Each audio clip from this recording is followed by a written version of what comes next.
Hello guys, AbsolutelyLooney, aka Looney, bringing you guys the best strategy for PF on town. I've seen a lot of people struggle on public matches trying to get points and their stuff, so I decided to make a strategy for what I do to get all my stuff in the early rounds and what I do to end the games. So yeah, the first hit as you see here is I buy the M14 right off the bat, and because the M14 is a really good weapon, and you have to spend 950 points on the box and try to get lucky or something. And it's also a really good weapon because it has long range. I like to ADS and shoot to get really good like headshots and stuff. Also, as you see here, I know a lot of places where I can shoot zombies around corners without have to be in front of them. And yeah, you just have to get as many kills as you can in the early rounds. So the point of buying the M14 is that you can steal kills before the enemy gets. If you're playing against scrubs like I'm doing right now, they're not gonna buy the M14, so there's gonna take a long time trying to get close to the zombies and knifing them. Also, you want to try to get as many headshots because headshots help. They give you 100 points, obviously, and yeah, that's knifing is good, but if you can't get to the zombies, it's better to just get a 60 or 100 points. And yeah. Step number two of the strategy is to buy double tap. Double tap helps really. It helps a lot because he shoots two bullets instead of one with double tap 2.0. So therefore, you have technically double the ammo to shoot, right?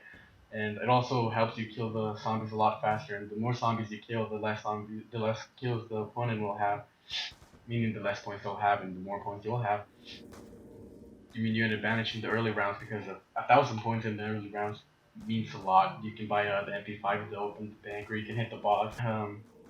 Buying double tap helps a lot. It also helps you with the headshots in the early rounds, like five, I think. It's still a one hit headshot if you get double tap with M14. Makes your weapon really strong. And yeah, alright, so the third part of the strategy is to buy Gaba Knuckles. I get mine fairly quickly in round 7 because my opponents were scrubs and they weren't that good. As you can see, I have almost 3 times kills as they have, so yeah, the Gaba Knuckles are really helpful in Greece. You can knife your opponents far away even if when they're crouching or going prone, so you can disturb the revives. Also, you can knife zombies for 130 points, which is a lot. 30 points more than headshots. And it's an advantage. I usually, when I'm playing solo, I usually don't like to knife a lot of zombies because sometimes I get double slap and get killed if I'm lagging a bit or if I'm not host. So in here, because I'm playing solo and I only have a teammate, I don't want to go down. Also, yeah, you with the knuckles you can get him off the revive. I was planning on stopping right there, but because I'm playing solo, I don't want to die. So the fourth step of the strategy is to buy Jug. As you can see with Gavin Knuckles, I was able to buy to get 3,300 points in just a couple of in just one round actually. And yeah, there I bought the door. Usually I wouldn't have bought the door, but because I saw that they only had one person that could buy a Jug, I decided to buy it. And yeah, after I buy Jug, I feel a lot more comfortable knifing the zombies, which helps a lot in here. And when I'm playing solo, I'm playing with another person, but I don't trust him right now because he's a random.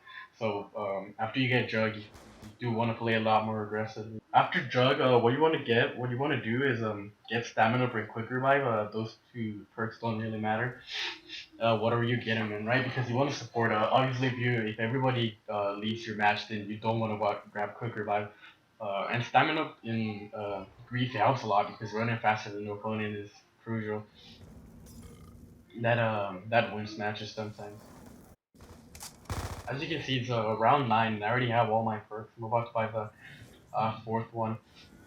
Yeah, thanks to the Gaba Knuckles, and this strategy helps you get all kills pretty fast as long as you get double tap in the early rounds, like 3 or 4.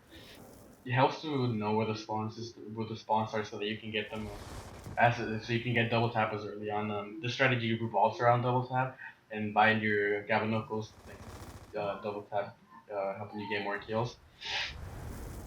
And yeah, right now, after you buy all your 4 perks, I like to pack a punch my Mustang and Sally's or my M1911.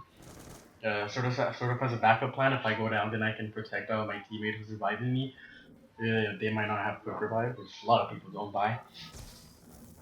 Um, and yeah, I tend to pack a punch my Mustang and Sally's when I'm in the middle of the round, so that way it's a lot more confusing for them.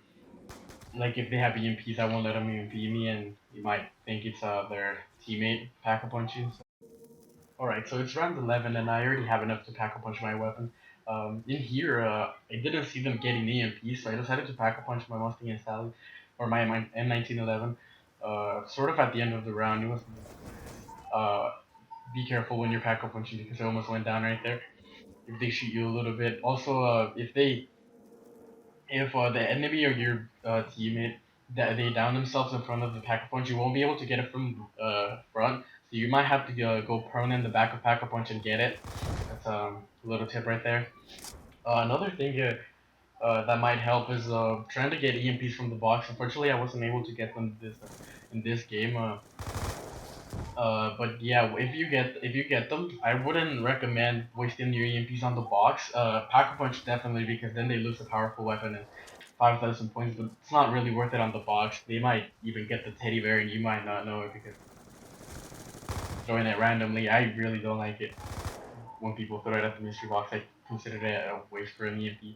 What I would do is around 14, once Gavin will stop being a one-hit kill, is throw an EMP at Quick Revive and another EMP at Jug. That way, if one of the enemies goes down, then they won't be able to revive them quickly, and most likely they're not gonna be able to notice that their Jug went away until a good couple of them goes down.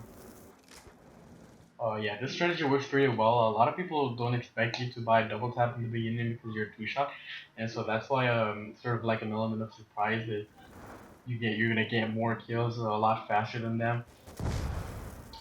With double tap, I've been able to outgun people with LMGs because of accuracy. When using the strategy, I would recommend putting your sensitivity a little bit on the lower side because then you have a lot better accuracy. I play on 6 to 8 when doing this strategy. That way I can hit a lot of my shots faster. But if you're comfortable with playing on a high sensitivity, then by all means do it. Another thing is that if you go down early on with the double tap, I guess buy it again. If you obviously be close to your Gavin Knuckles, then you don't really have to. But if you just like bought him and got 2,000 points and went down, buy him again because they really do make a difference. Obviously, in the later rounds, sometimes you do want to lose your double tap because when you're trying to spread the enemy, it's gonna kill the zombies instead of stunning your opponent, and so that might hurt. But in this case, when you're playing solo, I would recommend not going down if you have teammates that can revive you. And probably do it after you buy your knuckles. Also, at the same time, if you're playing with with randoms, like in my case, you wanna and in the early rounds, if they go down, you wanna try to pick them up because if you have a lot of points, let's say like 4,000 points, and they go down, you're gonna lose a lot.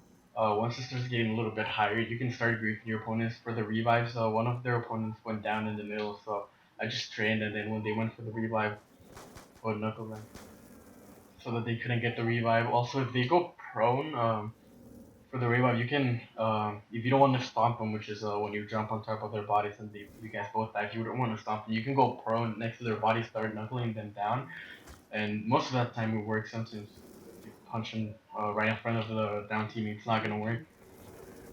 I didn't really have time to do this because I had Horde behind me, but yeah. This strategy definitely would recommend to anyone that wants to have a good solid strategy. This is what I do on probably 90% of the games I have, and it works. It works the better with more people. If you have like 4 people doing the strategy, it's gonna work fantastic because everybody in your team is gonna have double tap and he's going every single kill. And yeah, and with like and subscribe and all that jibber jabber and see ya.